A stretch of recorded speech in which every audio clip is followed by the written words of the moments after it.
Coming up is what I think you'll find is an interesting solution to most social problems. It's all based on understanding the definition of a traffic jam. Stay with us.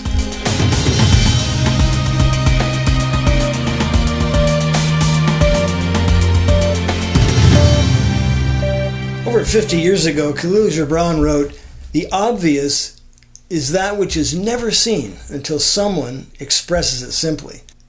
There's really nothing we can do about today's automotive traffic jam. This is a collision between capitalism and socialism, or the free enterprise system and the federal government. It should have been taken care of back in the early 1900s. Automotive companies were making a fortune selling the cars, but the problem was people weren't buying because some of the roads were just used for animals. Unfortunately, the automakers figured out to go to the lobbyists in Washington, D.C. and say, hey, you should build the roads. Before long, that became the fashion. Every politicians were running, elect me, and I'll build you some roads. And they cut off a really important creative arm in the development of automotive travel throughout the United States, and subsequently, of course, the world. Just imagine where we'd be today if the growth of the automotive industry was completely tied to the growth of the roads for them to drive on. We would see the most creative roads they've ever seen. But anyway, the problem today now is a new traffic jam. We have to live with the automotive traffic jams because there's no way that we can turn the clock back and announce, hey, effective tomorrow, all these roads are going to be run by private companies. It just isn't going to happen. But there is one we can fix instantly, and that is what's on all the news reports lately, the traffic of passengers trying to get through security at the airports. All right, well, attention, holiday travelers. You hate these long lines? Well, I think the government just said, get in line and just take a number. It is a problem that it has such a simple solution, but no one's even allowing themselves to think about it. It is the traffic jam, just like the automotive industry. Whose property is it? Who's got the proprietary interest here? Passengers are paying money. They want to fly. The airlines, they're making a fortune. They want you to fly. For the government to step in with TSA and a one-size-fits-all complete Rube Goldberg mess is the problem. Now just imagine right now that the President of the United States, certainly not the current one we have, gets on the television and says, effective January 1st, there is no more TSA. It's gone. The government is out of the airline security business. I mean, effectively, they really are now. Notice that all of those crowds at the airport are outside of the security. I mean, terrorists could just walk in those doors and just blow the whole place up, and no one's doing anything about it because they can't. It's out of their control. This is not what federal government is good at. But imagine that they announce there is no more security. One thing you know for sure, the airlines, their stockholders, the board of directors, they're not going to say, well, with no security, we're just going to park all our planes, we're not going to fly. And certainly in commerce, people have to fly. Something's going to happen. And the excitement of seeing an American Airlines or United Airlines, a major air carrier, solving the problem. Okay, we're going to figure it out. If you fly into Amsterdam, it's already been solved. There is no major security, although I think for the terrorist problem, they may have set up a new screening process to get on the airport property. But when you walk into the Amsterdam airport, you walk down the hall, and you'll see the various gates, and the security is at each gate. And it's set up to handle 100 or 200 passengers and luggage to go through security before you board the jet. And it's paid for by each individual airline. So it's not brain surgery, and it's not something that you have to wonder if it would work. It is working. But for some reason, there is this bias against turning this system over to the free market. I was so frustrated watching the Neil Cavuto show that came on Saturday that really spurred me on to make this video. The confusion as to the cause and effect of these crowds really bothered me.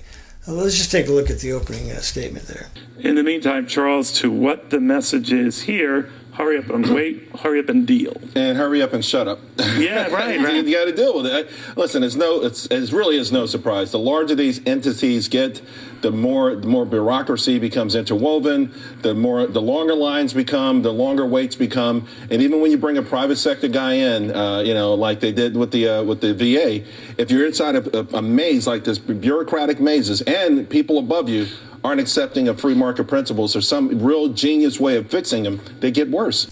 So I think his question to Charles Payne brought out the initial response. I thought, boy, they're going to get to it. They're going to realize. And Charles Payne is a true creative free enterpriser, and I was glad to see him open with that comment. But then he goes down his expert panel, and I was in disbelief. They completely missed the idea of getting the government out of the issue of airport security. Those bad elements can sneak No, through I agree. that. Listen, there's some things that shouldn't be privatized, but adding that sort of incentive in there, maybe there should be some combination. Often spurs more innovation. Yeah. I was quite amazed to see Charlie Gasparino, whose comments on Wall Street. I would say a true free enterpriser, but look at his confusion about how to privatize the system. He feels that you want to privatize it, but you want the government to pay the private contractor. Well, that is a recipe for disaster, as we've seen almost every time you mix those two. But I think the coup de grace came with Ben Stein. Now, I really enjoy some of Ben Stein's statement. He gets a little confused sometimes as to what a role government should play. He recognizes that it's total waste. But then he came up with this, I would say, incredible statement about how you fix the TSA.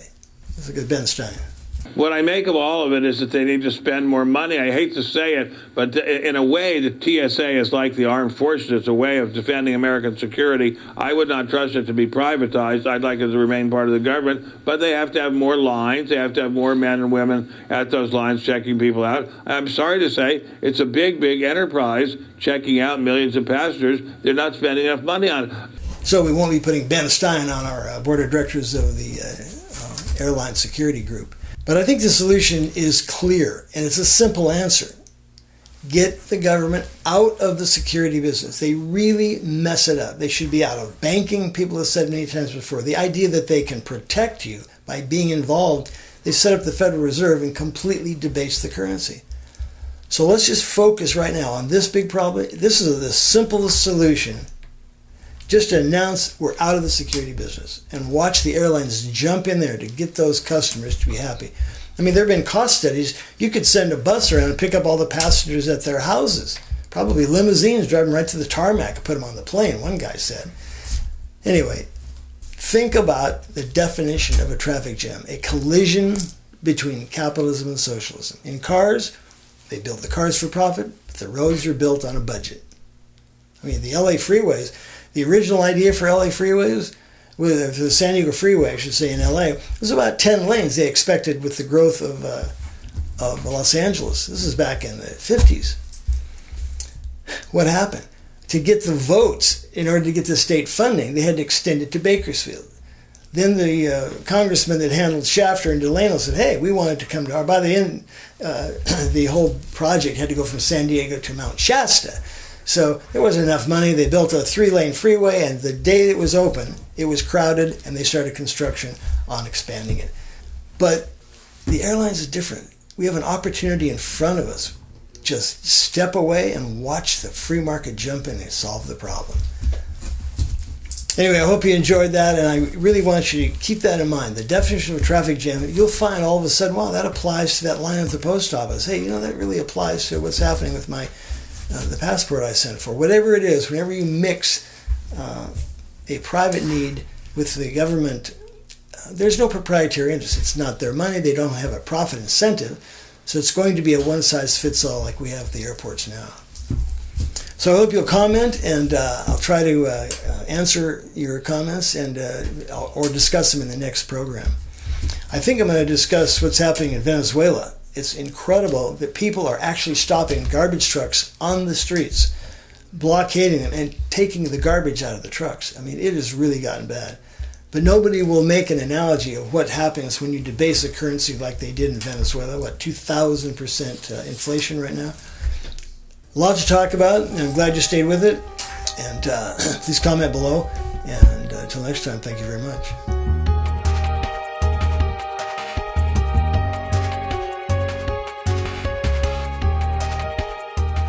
But I have a free market suggestion. Maybe you could have a line where people pay $100 extra or $200 extra to get through the line quickly. Absolutely. And that way we would have shorter lines and we'd have the free market operating to get people through the lines. But no, that's a brilliant point. But I say whether you want to do that or not. But the fact is, there are a lot of options open before you have to open the taxpayers' wallet. That's all I'm saying.